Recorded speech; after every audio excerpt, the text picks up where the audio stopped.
like to call the work session to order for April 18th, 2022. Will the city clerk please read the roll call? Let the record reflect that all members are present. Thank you. We have one item on the agenda tonight. We'd like to remind council that staff will be pausing intermittently to answer any questions. First item, city manager's recommended budget, 5-year 2023-27 capital improvement plan. And go ahead for the public, introduce yourself. I'll go ahead and kick us off, Mayor. So, Mayor and Council, we're pleased to be here tonight presenting the fiscal year 23 recommended budget. This continues to be an exciting time in our city's growth, and our financial outlook for the city remains strong for fiscal year 23 and beyond.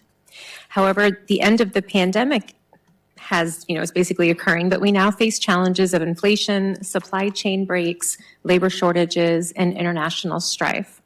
This recommended budget supports growth within the conservative fiscal policies adopted by Council that will allow us to continue to thrive in these interesting times. The budget recommends new staffing associated with our fire station in Mobile, continued support of police beats, maintaining development process timelines, and growing the capabilities of the organization to meet the increasing demands put upon us. Additionally, we are enhancing the levels of service commensurate with the growth of our organization and of our city by adding the resources necessary to pursue accreditation in our police and fire departments, adding resources to produce more of our own video content, and to allow for the continued growth of our amazing special events offerings.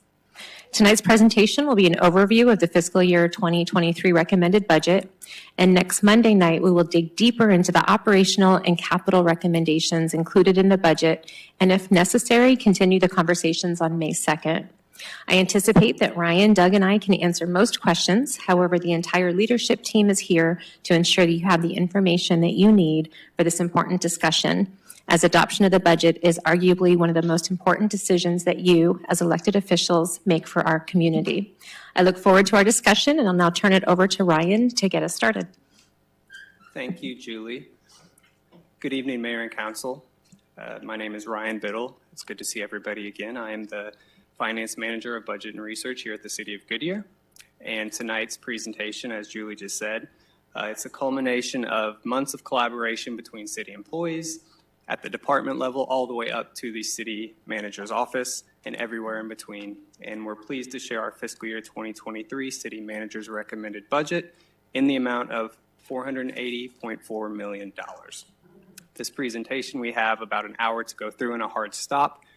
I will not necessarily be pausing on my own, but if you have questions throughout the presentation, feel free to stop me, as the questions might be more relevant as we're on the topic that we're speaking about versus holding questions all the way to the end.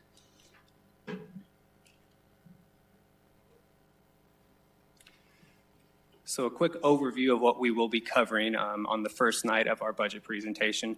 We'll start out with a high-level look at the economy, exactly what Julie just talked about, and narrow it down to a little bit of the scope of what is specifically going on here in Goodyear. We will talk about financial policies and compliance. We will go over our general fund and citywide budget overview, which includes recommendations in a similar format that you're used to. The revenues, where does the money come from? Expenditures, where does the money go? And then we will end with just a slide on supplementals, a summary, and then a slide on CIP, which will be more of a transition into our work session next week, where we will dive into both supplementals and CIP in much more detail than we'll cover tonight.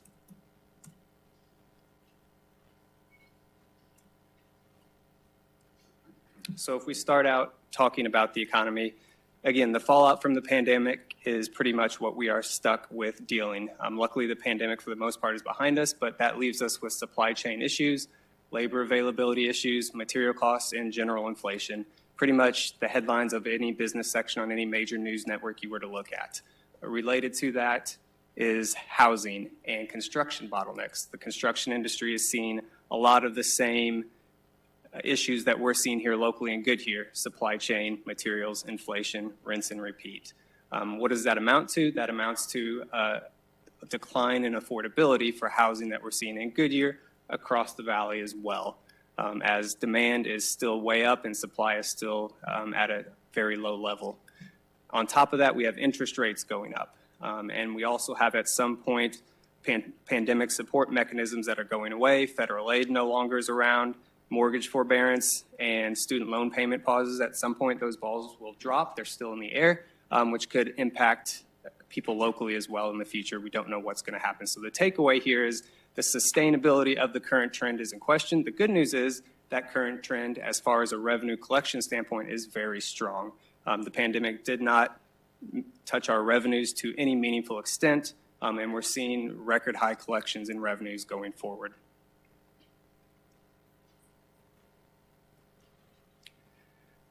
If we look at single-family permits, this has been historically one of the indicators that we use in good year as a measure of economic growth and stability. This is very similar to the chart that we presented back in February when we did our general fund overview. It looks somewhat like a bell curve if you were to look going back to calendar year 2015 all the way through calendar year 2025.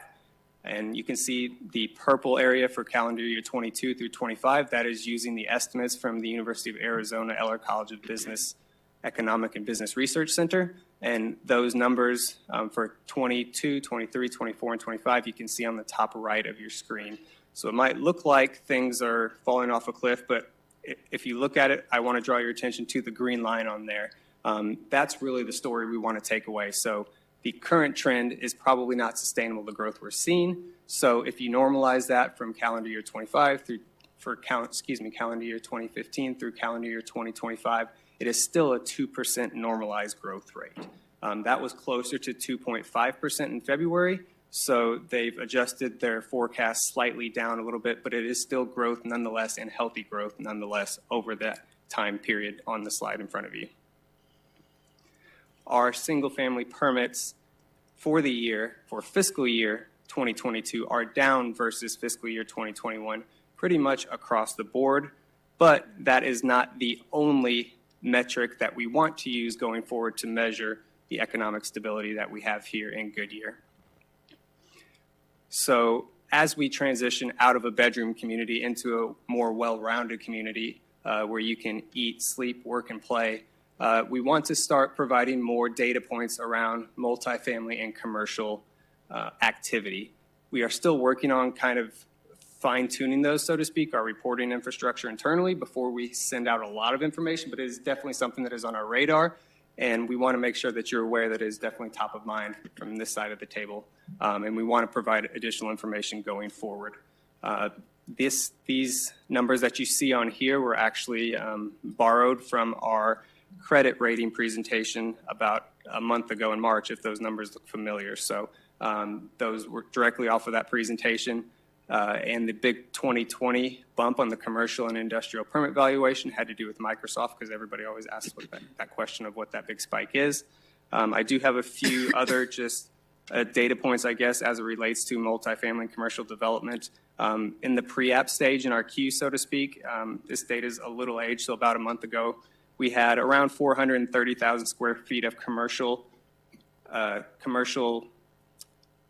square footage that is in our queue. We had about 7.8 million square feet of industrial square footage in our queue that we're trying to push through. And we also have, I just found this out today, about 2,700 multifamily units that developers have submitted rezoning apps for or have expressed interest in submitting rezoning apps for what could be additional units in the future. So there is a lot of activity going on, and we're working on the bottlenecks to be able to push those through, and then hopefully on the construction side, those can continue to get built.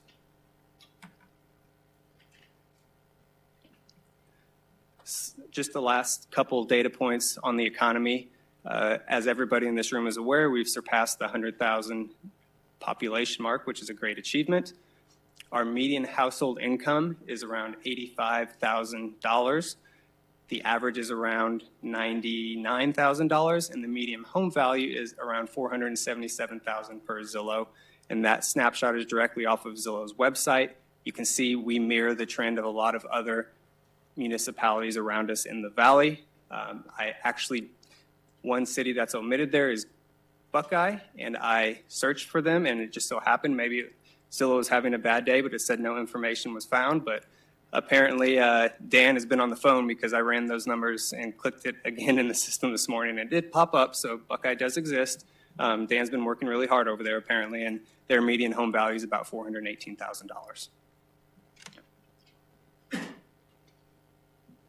So what are the takeaways? The continued importance of our conservative approach. We'll beat it like a dead horse. Someday it will pay off, and it's starting to pay off as we've seen the inflation. Our margin of safety, so to speak, has shrunk a little bit because of the increased costs. So how can we manage that on our side? Specifically as it relates to one-time expenditures, more specifically CIP, as we're building these big projects, we can make sure that we're managing those effectively, have a close eye on those. And then I guess as with the economy being up and down all over the place and so many balls still in the air, we don't know how they're going to drop. Just want you to know that our approach has not changed despite the volatility we're seeing in the market and all over the place.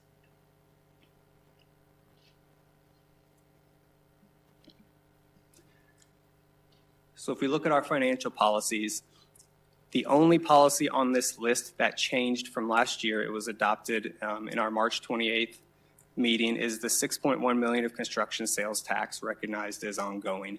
That was previously $5.6 million, and that number is the average of the 5 lowest years of collections out of the past 10 years. And that was adopted, like I said, on our March 28th. Everything else is still the same. Ongoing expenditures are paid for with ongoing revenues. Where available, restricted funds are used prior to general funds. We have our 15% contingency for general fund and each enterprise fund. Enterprise funds are self-sufficient. Combined property tax rate is maintained below $1.74 per $100 of assessed value. Our primary property tax levy is maximized, and there's no change to tax structures.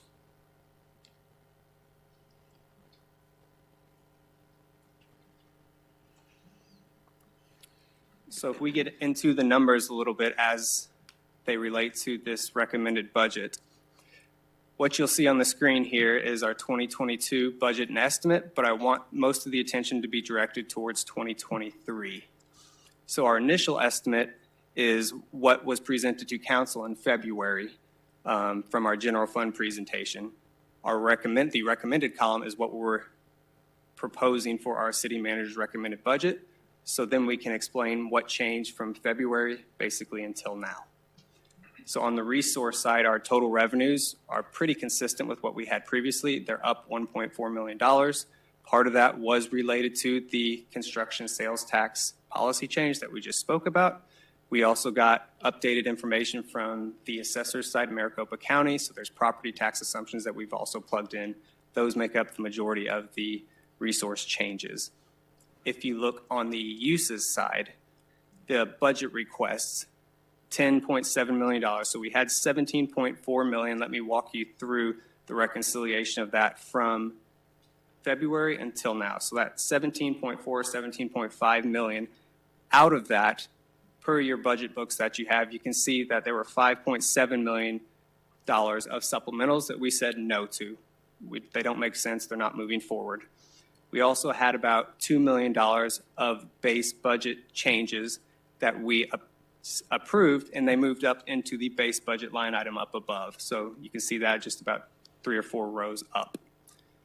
And then from there were about $3.1 million left over that either the scope changed, meaning they had a supplemental, let's say, for $100,000 that was presented. We said, no, we'll do it for $10,000, so we reduced the number. Maybe it moved from an ongoing to a one-time, but it no longer exists in this bucket. So that's how you walk through from 17 million, get down to the 6.7 million that is currently approved and currently in the recommended budget tonight. Everything else on there is immaterial in the grand scheme of things, but if anybody has any questions, please speak up. Got a question? On the $1.74, our property tax rate, and I know that's primary and secondary, and I know there's a lot of variances out there. Is there any way, do we have any analysis that we can come up with, broad-based analysis, on what percentage our primary and our secondary is of average homes north of 10, average homes south of 10? The reason why I say that is we get a lot of confusion out there when they talk about our property tax rates and how much we pay. but I'm guessing the city's total is probably 10% or less of what their total tax bill is. I'm just guessing based on my own personal experience. And I just know if we've done any analysis on it, it would be nice to have that information because there's a lot of misnomer out there about the taxes they pay and how it makes up. And ours is such a small percentage, but it would be nice if we had some numbers that we could use out there as an average. I know there's a lot of variances. You know, you've got I'm trying to think up there. You got different water districts. You got different other districts where all that gets added in there. You got CFDs, and I appreciate that. But on average, it would be nice because I do believe our actual city, primary and secondary, the total is 10% or less around in that ballpark. So I don't know if you have any data that you can pull together to try to get a rough ballpark estimate without going in and doing a detail of somebody's actual analysis. I just think it would be nice to have because there is a lot of misconceptions out there. Thank you, Mayor. I'm not aware of anything that breaks it down north and south of the 10, but we do have a slide we'll speak to in a minute that does show what the average assessed value is in Goodyear and then what dollar amount that relates to. And if anybody knows what they're paying on their tax bill, to your point, they will see that it's a very small piece of the overall pie that they're paying. I know. I'm just wondering if we had an average total, that we could apply that to just to say, hey, it's 10%, 9%. And I know it's not as easy as what I'm saying here because of all the variances in there, but it would be nice as opposed to, because we do get some emails in there that complain about, the rates, and I got a feeling it's not just ours that they're looking at. They're looking at the entire piece. Yes, City Manager. Yes, if I could, Mayor, I know that sometimes we have an image of a dollar bill, and it shows for every dollar in property tax how much goes to education, how much goes to cities and such. So we'll work on that. I think that would kind of be helpful out there to kind of tell the public in that big pie, because I don't think they clearly know where all those pieces are, to be honest with you. So thank you. Thank you, Mayor. Well, hold on. Anybody else? Okay. Go ahead. So the next slide we're looking at is telling the same story, but instead of looking at the ongoing expenditure, one-time side of things. So looking at our total revenue, that went down by about $7 million. That has to do with Camelback Corridor on a one-time basis. But the number that's probably going to stick out is the CIP. So that's $75.9 million, which was our initial estimate in February. That was broken down into two separate line items and was made up of existing CIP projects as well as new CIP projects. For the purpose of this presentation, they've been combined into one. So that $27 million, where that went, there were a combination of places. So when we get together in February, we are working through assigning funding to these CIP projects. And we might not get through all of them, or there may be additional research that we need to do, but yet we need to put together a presentation. So to be conservative, we assume, if in doubt, that it's going to be funded by the general fund. Then if we later figure out it is eligible for impact fee funding or grants or some other source, we will then move it after that. And that makes up the large majority of the dollars that moved from the 2.7 presentation to what you're seeing on the screen today. There were also dollars in the CIP that may have been presented as a 2023 CIP project that we said it makes more sense to put it out in fiscal year 2025. So it doesn't mean we said no to the project, we just moved the timing on it of when it was going to hit. So for the purposes of this year, again, it's showing up as it moved. And then the budget request line would be the one-time supplementals. So most of that was one-time supplemental requests that after working through with the Executive Budget Committee, we said it doesn't make sense to fund these requests. And you will note both on the slide prior as well as this one, the bottom line on the recommended column. So there's $13.7 million left over. Those dollars have been programmed as part of our CIP reserve and have been used to fund our 5-year CIP program. So in the current fiscal year, as it looks like we have excess funds to be able to have a fully funded and deliverable 5-year CIP program, those will need to be utilized for those outer years.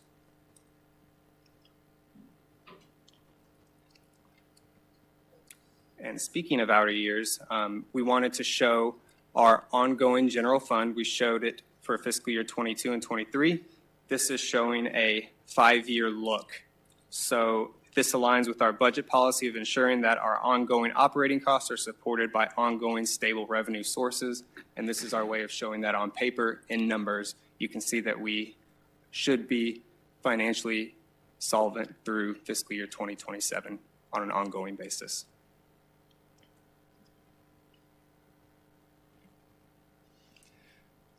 So as we're putting our budget together, if you look at it from a qualitative standpoint, what is in our minds? What are we looking to accomplish with our budget? These are some of the main themes or guiding principles or frameworks, so to speak, as to what is in our minds and what process we're going through when we're trying to figure out what we need to assign funding to. So we are a growing city. Our budget would look vastly different than a city that is 100% built out. We both take into account residential and business concerns.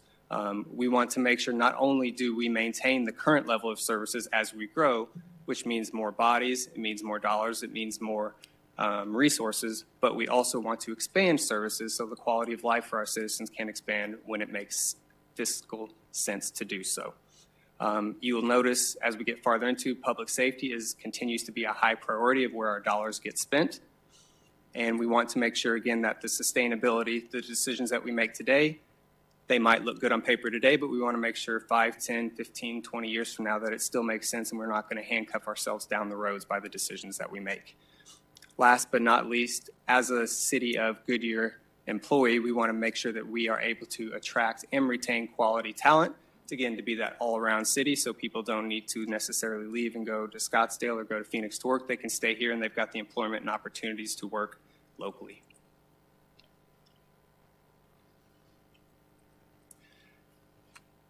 So now we will get into, it should seem familiar from previous presentations, the where does the money come from? We'll go into the resources side of things. So this is a breakdown of everything by category, so to speak, of where our money for our fiscal year 2023 recommended budget is coming from. You'll notice fund balance is a large portion of that. We'll have a slide specifically to talk about that in just a second. You will see sales tax, as always, is a huge driver of where our money is coming from. IGR, in case you're curious, that's intergovernmental revenues.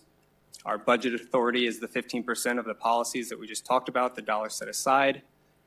Utility user fees, that has to do with our enterprise funds. If anybody has any questions on what anything is, they can feel free to ask.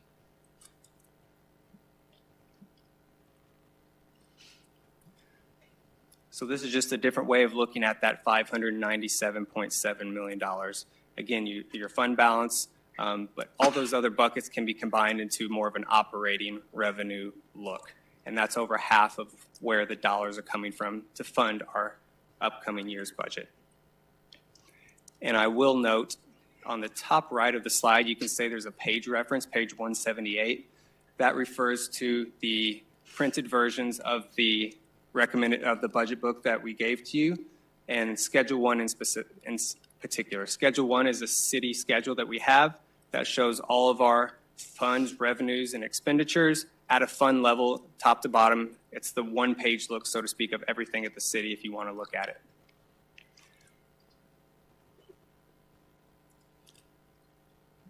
So as we break down the fund balance piece of our resources, I want to note that this will increase with carryovers, which we haven't yet done. We will do that at tentative stage.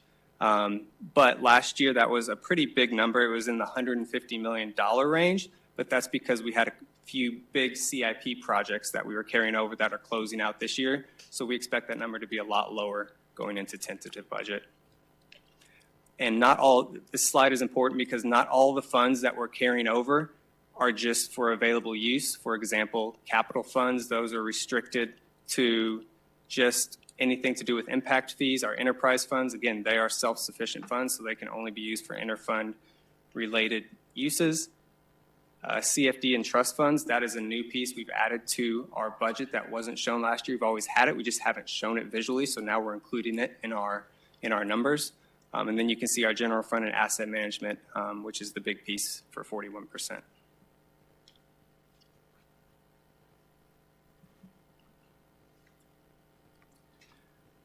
So if we want to look at our operating revenues, that number is coming in at $331.4 million. And you'll see the little note at the bottom that excludes our bond proceeds and budget authority. And that number, just for reference, it's a 10% increase, apples to apples, if you were to compare it to our adopted budget last year.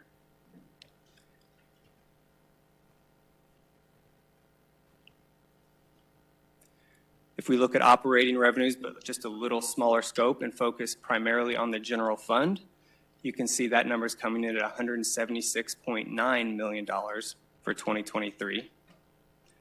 And that is a 12% increase versus what we had last year in our adopted budget. You can see sales tax is the main driver, and we'll have a couple slides where we talk about some of these main drivers as well.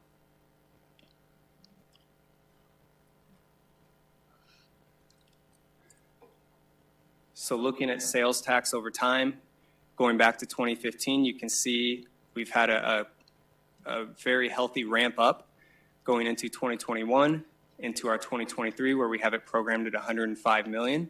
We expect the 2022 number, if we hit where we're trending so far, to be around $117 million.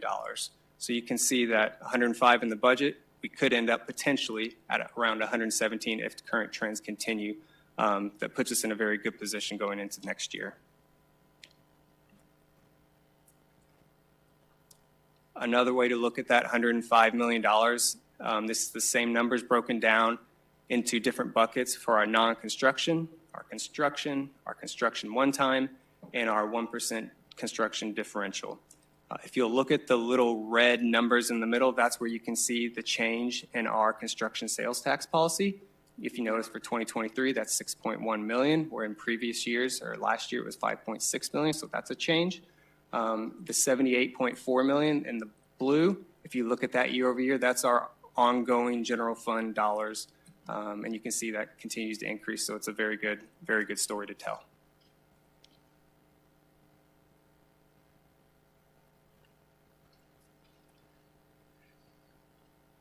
These are our state shared revenues.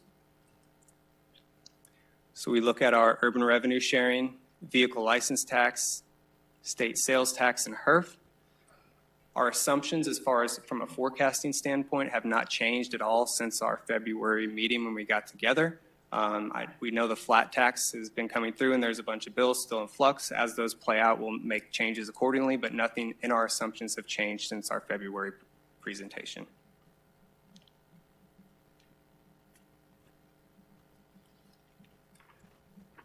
Looking at property taxes, you can see our levy, which is the orange line that goes right across the middle, again, tells a very good story. If we start and just look at kind of half of this graph from 2018 over to 2023, you'll notice that the bars remain flat, and the bars represent our combined rate. So our 1.74 rate has been consistent since 2018, yet our total collections, our levy, has increased from around 13 million up to around 23 million. So from 2018 to 2023, that's about a $2 million increase a year in collections while keeping the rate exactly the same.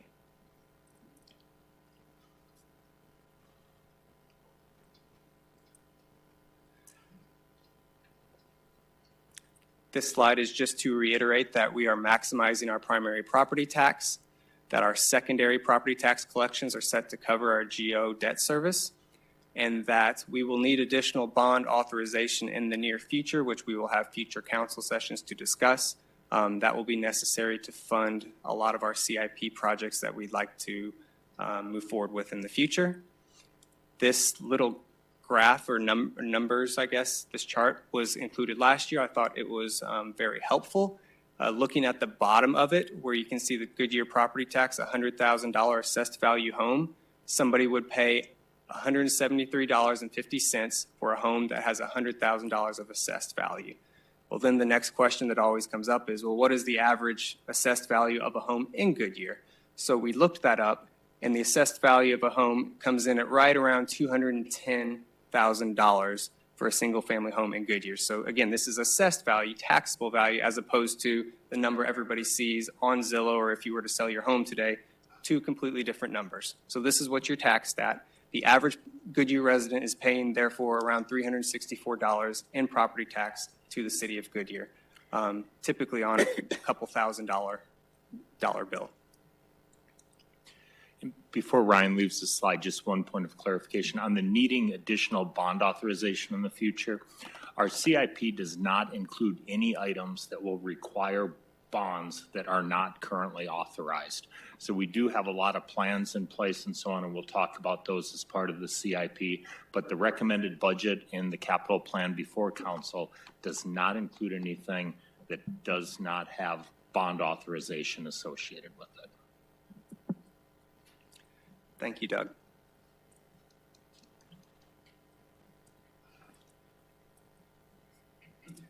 If we look at our enterprise fees, those are programmed at $66 million for 2023.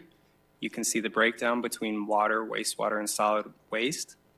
And those include both growth rate assumptions as well as our January rate increases.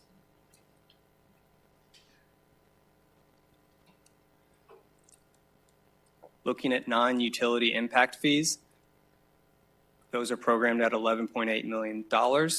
And we are, because we're growing here in Goodyear, we are building ahead of the ability to fully fund some of these projects with those impact fees. So because of that, some of those funds will need inter-fund loans from our construction sales tax fund that will cover those in the meantime until our collections catch up to what we're spending. And we have the funds to do so. This will play directly into our infrastructure improvement plan, our IIP update, which we're going through. I spoke with Jared this morning. We're in the middle of the RFP process. From a council perspective, you can expect to hear something from us probably around January of 2023 when we start to gather some of that information and it becomes presentable in a public format.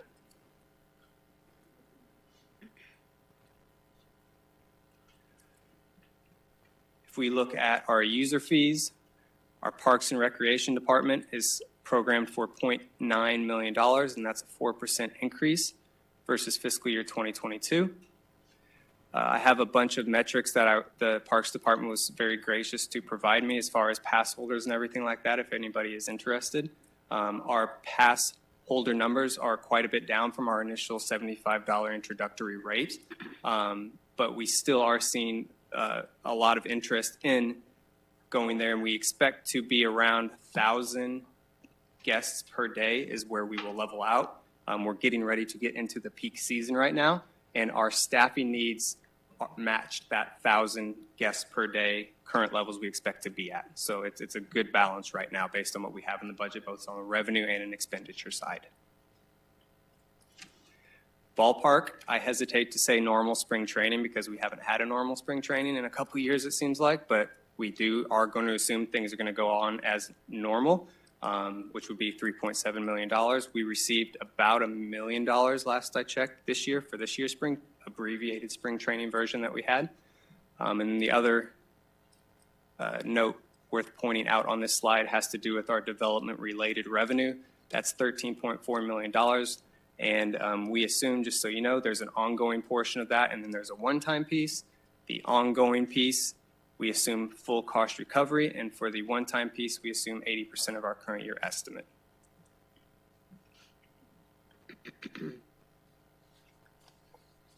We also have programmed $15.1 million of intergovernmental revenue.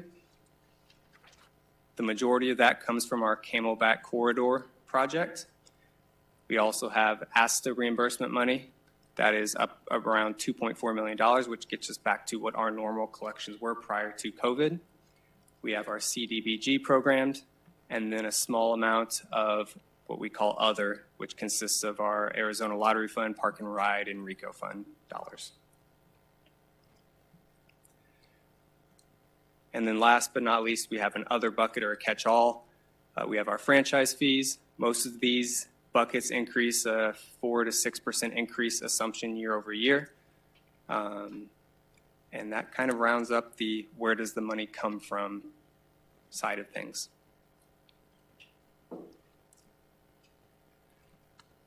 And that gets us directly into, well, where does the money go? So as we started out the presentation with, $480.4 million is what the city manager's recommended budget is. And when we adjust that number for carryovers, contingencies, CFDs, and trust funds, which we didn't show last year, this is an 8% increase in our budget compared to our fiscal year 2022 budget. Last year, our CIP made up a bigger percentage of this pie that you're seeing on there. Like we said earlier, a lot of those projects are closing out, so you'll see our operations make up a bigger piece of the pie if you were to look at this compared to last year. This slide shows that same $480.4 million, but by fund group. So where does the money going? Which fund group is that hitting? So our general fund makes up about a quarter of those dollars that we're spending. When you include the one-time general fund and asset management, that number increases to around half of our budget is related to the general fund. You have enterprise funds, again, that are self-sufficient at 19%. We have special revenue mixed in there, capital and bonds. Again, if anybody has any specific questions on anything, I'll be more than happy to elaborate.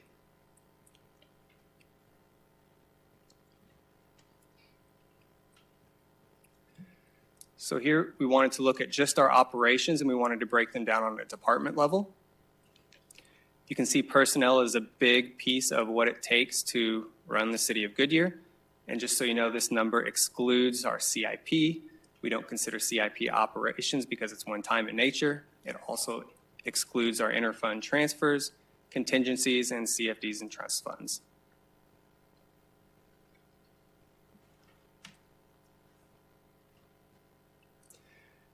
If we want to look at operations by department but break it down and just look at the general fund piece of that, the takeaway here is that the general fund makes up almost 70% of that is personnel related. So when you think general fund, you can think personnel. They're almost one and the same. Even on the contractual services side, some of those dollars are set aside for the ability to hire contract work to, as opposed to hiring FTEs, we use contract dollars as well.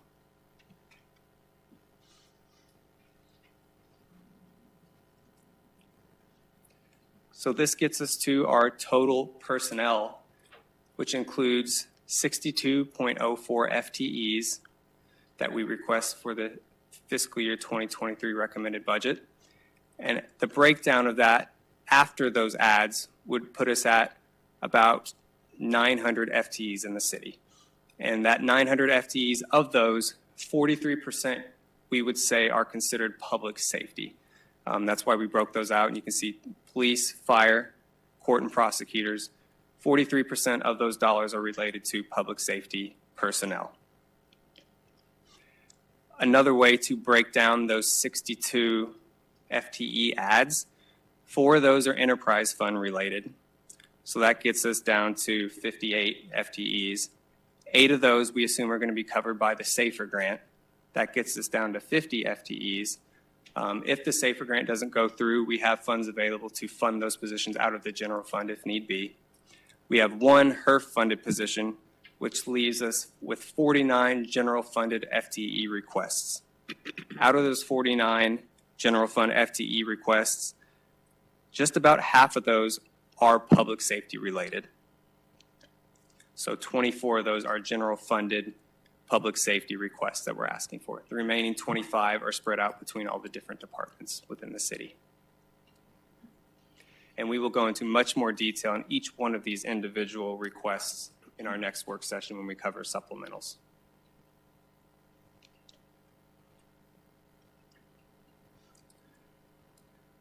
As it relates to personnel, so our police, these are all per MOUs, and we are in the last year of our MOUs, both for our police and fire department. So you can see from the police side of things, we included a 2% market and a 5% step or lump sum if they're at the top of the range. Our deferred compensation match of 1.5%, which is an increase of 0.25% from last year. On the fire side, we included a 1.5% market and a 5% step, or same thing, a lump sum if they're at the top of that range. Their hazmat pay increased, and you can also see the paramedic pay increase as well. Again, those are all per MOUs. For the non-represented employees, we're proposing a 7.5% increase, which is made up of 2% from our comp and class study that we had in a previous work session. That gets our midpoint up to 100% related to our peers. And the remaining 5.5% comes from the market, which moves the entire range as opposed to just the employees that we have currently. The purpose of that is to keep us competitive. So when somebody comes in hired externally, they will get the benefit of that midpoint range moving. Got a question? Councilmember Stipp? Yes. Ryan, just to the previous slide, I bristle a little bit when we say that we're not funding 8 positions because a grant is paying for it out of the general fund, because we effectively are. It would be like saying we're not counting the money that we're getting from Estrella Mountain Ranch O&M for those 15 positions that it's funding. So from a terminology perspective, let's kind of keep it all the same. They are all general fund, regardless of the revenue source. But to the other slide, the one that you were just on, this is more importantly, and I did raise this during our small group last week. The comp and class study that we had 2 weeks ago or 3 weeks ago talked about a number of positions that were greater than that position, or than what we are recommending for the comp and class adjustment. So some are greater, some are over. The concern was making sure that all of our employees got to the right point. So I want to just kind of, I want to restate for all of the employees that are listening and everyone, where are we at with that? We're going to make everyone whole, correct? Yes. So after the comp and class study, I believe it was around 10 positions that we found that were below that midpoint of being up at 100%. So yes, we will go back individually and address those and move those to ensure that everybody at the city is at that 100% based on the comp and class study that we did. Thanks. Thank you. Anything else? Go ahead. So the other bullet points that I did not hit on yet for the non-represented, the tuition reimbursement, we had spoken about at a previous meeting, and that is now set to be in line with the IRS max, and will continue to move with that each year as that number changes. And then it's also of note, our ASRS contribution dropped from 12.41% to 12.17%. And we believe that the 7.5% increase is in line with a lot of our peers, what we're hearing and what we're seeing throughout the valley. And thank you for raising the tuition. You're welcome. That's important for our employees.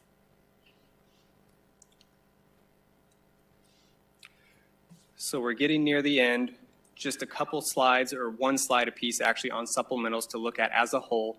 Again, this is where we will transition into our next meeting next week, where we will go to each one of these individually, talk through them by department ad nauseum. We can get all the questions asked that we need to.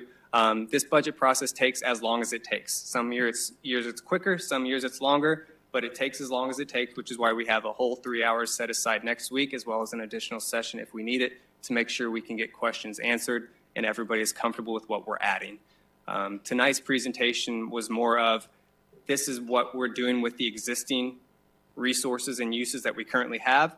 Next meeting will be more of, what are we adding on top of that and why? So then as it relates to our CIP, again, we will go in depth on that next week. This shows you where we're rolling up for our 5-year CIP plan, just north of $500 million programmed throughout the 5 years. And again, that assumes no bond funding, as Doug mentioned earlier. This is fully deliverable with the dollars and the resources that we have today. So with that being said, does anybody have any questions? Any questions? Who wants to start off? Councilmember Stipp? Not really a question, I guess. I'm gonna be on the phone next week, so the meeting should be much shorter. than the 3 hours. I had the opportunity to talk with the manager. Last year I used the term appalling is the phrase that I used last year. I am not using that same phrase this year. And I think I'll have specific questions, I think, as everyone will next week. But just because I'm not going to be here, I just wanted to share that, number one. Number two, when we had this introduction last week, I told Doug, I said, you might actually get me on this one. So I wanted to say that publicly as well to my peers while I'm sitting here in front of you instead of trying to do it over the phone, because that is next to impossible. The one thing that I did share with the manager that I was really surprised, and the reason that I'm saying this tonight is perhaps that there's an opportunity for that to come up again next week for everyone to think about. And it's for everyone else listening. I was absolutely shocked that there is not a position for an additional street sweeper in this budget. For the amount of time that we have talked about the miles of roadway that we have been adding into this city, to the point that we are adding an additional roadway inspector, that we have not increased and changed our street sweeping program since I have lived in this city in 2001, that it remains the same 2 units trying to cover the same territory.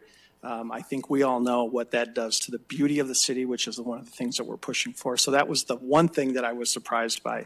But after that, it's all good going forward, and I look forward to probably listening to more of the presentation next week than anything else. But that will be the last, I say that, but that'll be the last budget meeting I should miss till I'm all done.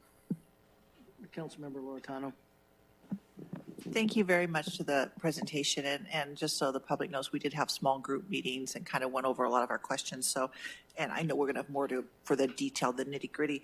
I just have kind of 2 questions, and it's probably more of an update for our next meeting. If we can get an update, what our legislature is doing on the rental tax. And as you kind of talked about the other flat tax, hopefully maybe we'll get a little more clarity then if there's going to be any effect or if those bills are just going to die.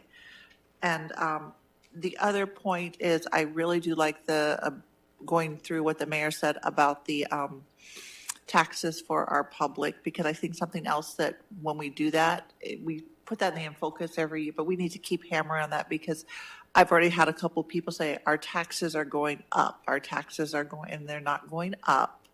It's the property values, and I think we need to make sure that we are very clear about how the legislature has set the cap, where if your property evaluates by a lot, it necessarily your property taxes don't go up by that percentage. So I just think we need to continue to educate on that. So I agree with that. So thank you. Vice Mayor Hampton. Yeah, I want to echo as well. Thank you for putting it together. And we've been talking about this just for the public's sake as well. We've been talking about this, I mean, for quite a while now, and we'll continue to talk about it until we finalize the budget. So a lot of the questions that I had were answered in those other meetings.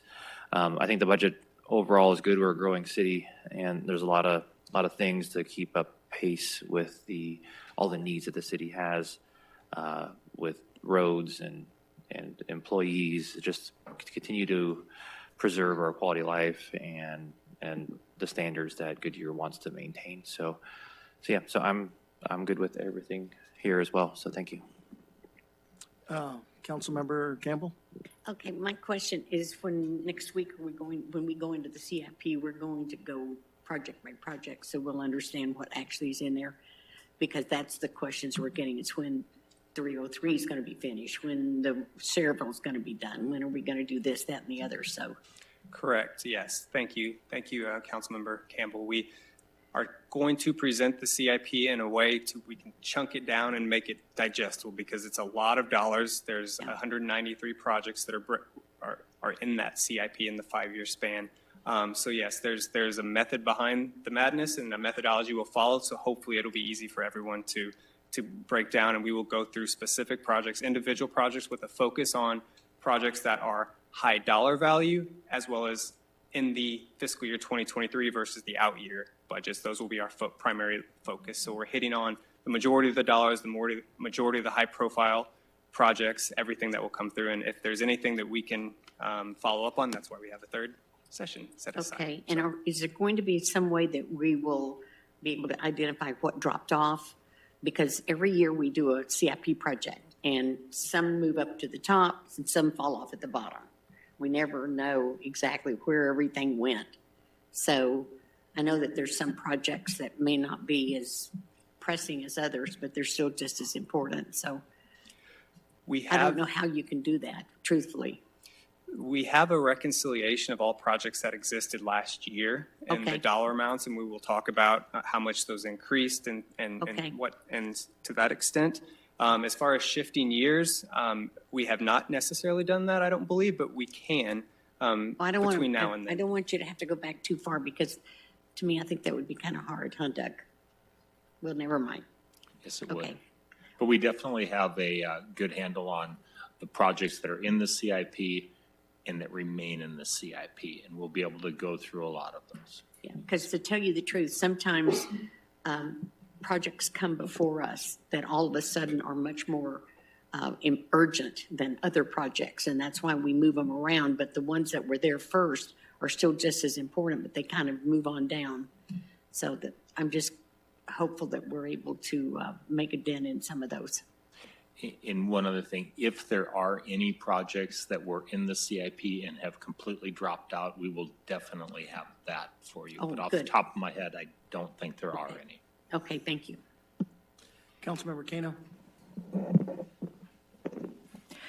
Well, I wanted to echo my appreciation for the small group meeting, because this is always a daunting thing.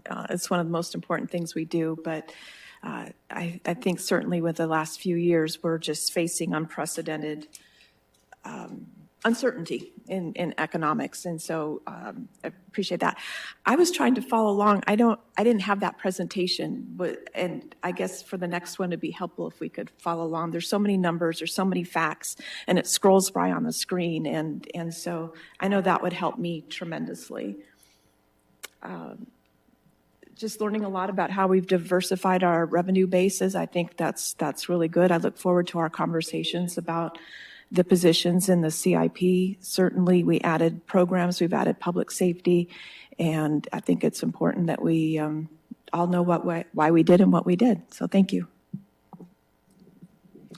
Great presentation, at least from my perspective. I'm kind of a numbers nerd myself. But anyway, if you would, I think I've talked to Doug about this before, the executive summary, something that we can in English explain to the public, which shows the new money, where it's going, how many positions, general fund, enterprise fund, broken out, and then a list of, when we get done, the projects that are approved and the cost. Something that's a two-sheeter, something while we're out there in the public, we can explain real easy to them. So, and we had something built like that last year, which was really nice. So anything you can do, I think, for us while we're out in the public makes it really easy to explain to them. So with that, looking forward to the next one, because there'll be more detail on why we did what we did. So with that, we have a regular meeting at 6. Can we go a little past that, or do we need to start right at 6, City Manager? What did we do, a 10-minute break? Be okay? All right, so we start at then 6:03. How's that? All right, so with that, meeting adjourned.